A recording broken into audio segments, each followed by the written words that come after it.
How a midfielder controlled the game while overweight. He wasn't always the fittest or the most disciplined, but nothing else mattered when the ball was at his feet. Even with extra weight and years of off-field struggle, he could still dictate the game like no one else. His technique was precise, and his football intelligence was something not many could achieve. This is the story of Diego Maradona and how he controlled the game while being overweight. Diego Armando Maradona was born on October 30th, 1960 in Lanús, Buenos Aires. But his story began in Villa Fiorito, a shanty town where dreams were rare. Being born into a poor family, he saw his father go to work in a chemical factory as his mother kept the household running. And in the middle of all of that, he found escape in football. He received his first ball as a gift when he was only 3 years old. But that ball never left his feet. By the time he turned 8, the young Maradona was taking everyone by surprise at his local club, Estrella Roca. When he came to Argentinos Juniors, the coaches could not believe what they saw and even asked him for ID to confirm his age. Once they had realised that Maradona was only 8 at the time, it became evident that there was something special about him. Later, he joined Los Cebolitas, Argentinos Juniors youth team, where he didn't just play, he dominated. Even at 12 years old, he won the hearts of many with his performance and the ball skills he showed at half-time. His numbers at Los Cebolitas were impressive, as he had led the side to a 141-match unbeaten streak and 2 Evita tournament titles. Like every other great, Maradona too had idols, as he watched Rivellino and George Best. He observed the flair and creativity they had and was keen on making it his own someday. Reaching the greatness of his idols wasn't the only goal for Maradona. He wanted to surpass them by being better, and the entire world would realise this sooner rather than later. On October 20th, 1976, just 10 days before his 16th birthday, Maradona stepped onto the pitch for Argentinos Juniors, making his professional debut against Talleres de Córdoba. He became the youngest player ever to feature in Argentina's top division. But it wasn't his age that shocked everyone, it was his audacity. Just a few minutes after his debut, he executed the nutmeg on Juan Domingo Cabrera, a move that would later become a symbol of his talent. After the match, the young and rising Maradona said, "That day, I felt like I held the sky in my hands."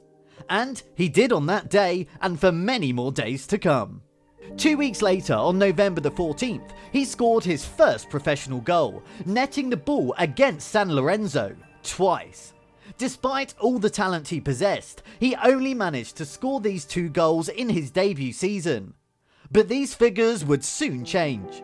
By the age of 17, he starred in 35 matches, had 26 goals to his name, and was expected to be on Argentina's squad for the World Cup.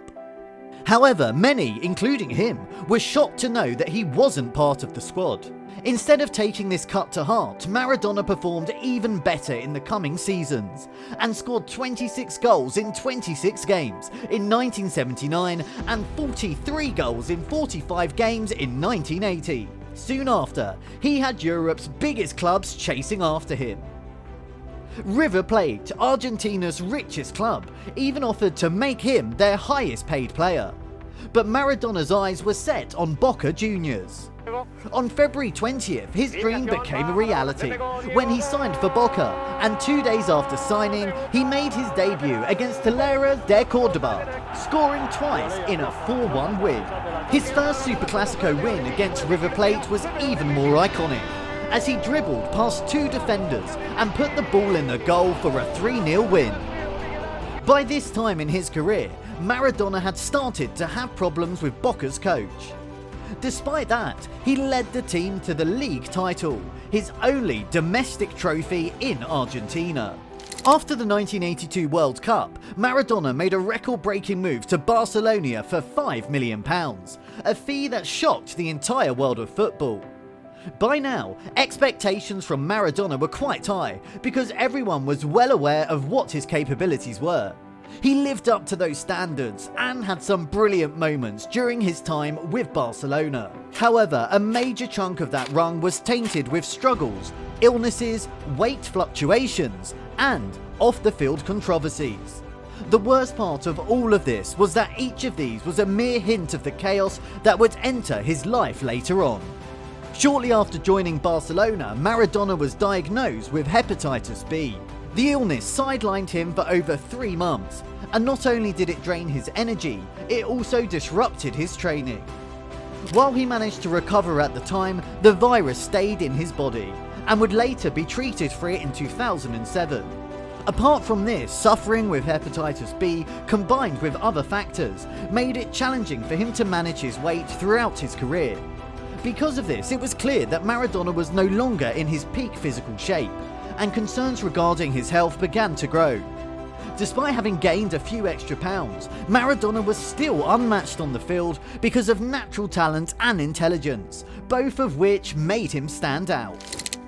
In the 1982-83 season, he led Barcelona to victories in the Copa del Rey and Copa del La Liga, and helped them defeat arch-rivals Real Madrid in both finals.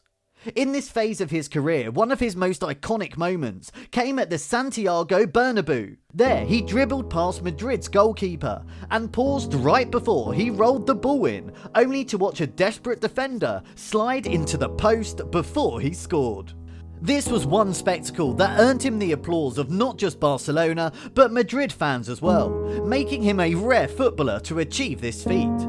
But those moments of glory were short-lived, as his time with Barcelona would soon spiral into chaos. In September 1983, he was brutally tackled by Athletica Bilbao's Andoni Guelquox. The injury shattered his ankle, and many believe that this, combined with his weight management problems, meant that his career might as well be over. During rehab, his time off the field made it even more challenging for him to maintain the peak physical condition required for such an intense sport. Although Maradona returned after a few months, his relationship with the club management continued to deteriorate. The final blow came in the 1984 Copa del Rey against Bilbao. After enduring racist remarks for some time, Maradona lost control. He headbutted, elbowed, and even kicked Bilbao players, leading to complete chaos. This was one of the most infamous moments of his career, and one that sealed his fate with Barcelona. While the club benefited greatly from him being on the roster, they could no longer endure the baggage that came with him.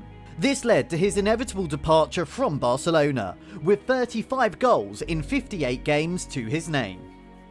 When Diego Maradona arrived in Naples in 1984, he was greeted like a messiah. Over 75,000 fans packed into the Stadio San Paolo to see him. Napoli was a struggling football club at the time, and Maradona's arrival meant hope, not just for the club, but for an entire city. Napoli had long been dominated by wealthier teams, but with Maradona, they could now change their fortune. At Napoli, Maradona was at the peak of his playing career, but his form came with tons of personal struggles. The battles he was fighting with his weight became even more apparent than they were before. The hepatitis infection he suffered while playing at Barcelona had taken a toll on his body, often forcing him into longer periods of inactivity. But make no mistake, Maradona was still untouchable with the ball and could control the game, but had a few extra pounds to carry every now and then. Despite the lack of a proper physical condition, he maintained control over games, using his intelligence and technique, both of which were things that could not be countered. He quickly became the captain and led Napoli to their first ever Serie A title in 1986-87. Celebrations after this win were historic, and those who adored Maradona began to think of him as a larger-than-life figure. There were paintings of him across the city, children were named after him, and glory was his for the taking. In the following seasons, Maradona built a devastating attacking partnership with Bruno Giordano and Carrica, forming the Magica Trio. Later down the line, he helped Napoli add a Coppa Italia and a UEFA Cup to their trophy cabinet, which pushed him one step closer to being the greatest player in the club's history. But his problems soon caught up with all the glory he had acquired. His weight problem got even worse due to a cocaine addiction that started back when he was playing for Barcelona. Apart from that, his name got tied up with the infamous crime syndicate from Naples named Camorra. This association, coupled with the cocaine addiction, fueled allegations about the type of ties he had off-field. During these years, he became a hero for Argentina as he captained the side to a World Cup win in 1986. However, the 1990s tournament turned out far worse for him than that. Playing for Argentina, Maradona eliminated Italy in the semi-finals. Not many people know this, but Maradona was Italian from his mother's side. So with this win, he became a villain overnight in the same ground where he was once welcomed as a messiah by thousands. His lifestyle choice began catching up with him in 1991 when he tested positive for cocaine and was given a 15-month ban from football. His time at Napoli ended in disgrace, but his impact on the club was undeniable. Even when overweight or battling personal demons, Maradona controlled games in a way few players ever could. Maradona's 1991 ban for the use of cocaine only marked the beginning of the end of his career.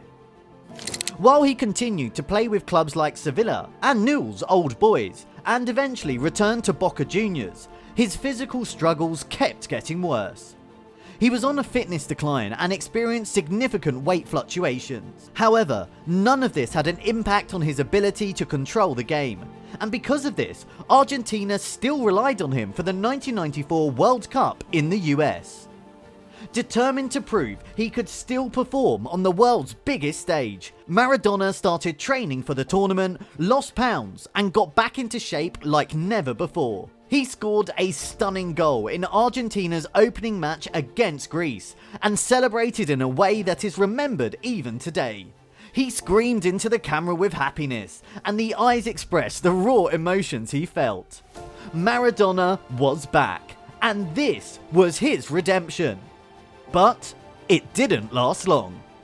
After Argentina's second match victory, Maradona was pulled aside for a random drug test. The results came out positive for ephedrine. After that, he was immediately expelled from the tournament, which ended his World Cup career in disgrace. And until the case is finally settled, Diego Maradona remains suspended from all footballing activity. He later mentioned that the test results were fake. Lo único que quiero que quede claro a los argentinos que no me drogué, que no corrí por la droga, corrí por el corazón y por la camiseta. Nada más. Si yo llego a esta condición, no necesito drogarme para jugar. Si yo entreno como entreno, ¿qué necesidad tengo de buscar una droga? Decime. No quiero dramatizar, pero créeme que me cortaron las piernas. Maradona claimed that his coach had given him the American version of Rip Fuel, an energy drink containing the drug. Apart from that, he alleged that he had a separate agreement with FIFA and they allowed him to take the drug to help with weight loss. Regardless of the truth, the 1994 World Cup was over. And with that World Cup, ended the 17-year-long international career of Diego Maradona. Yo traté de ser feliz jugando al fútbol y hacerlo feliz a todos ustedes. Creo que lo logré y la verdad que hoy no me lo esperaba, porque esto es demasiado para una persona, demasiado para un jugador de fútbol. Le agradezco con mi corazón, porque se equivoque uno, no tiene que pagar el fútbol. Yo me equivoqué y pagué, pero la pelota no se mancha.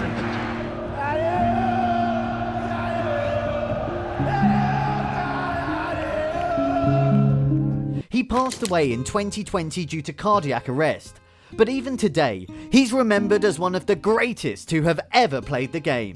Maradona may have been flawed, but he was never one you could forget. That's it for today's video. I hope you liked it. Make sure to give this video a thumbs up and subscribe for more. Also, let us know in the comments down below which player you think is capable of controlling the game like Maradona. See you next time.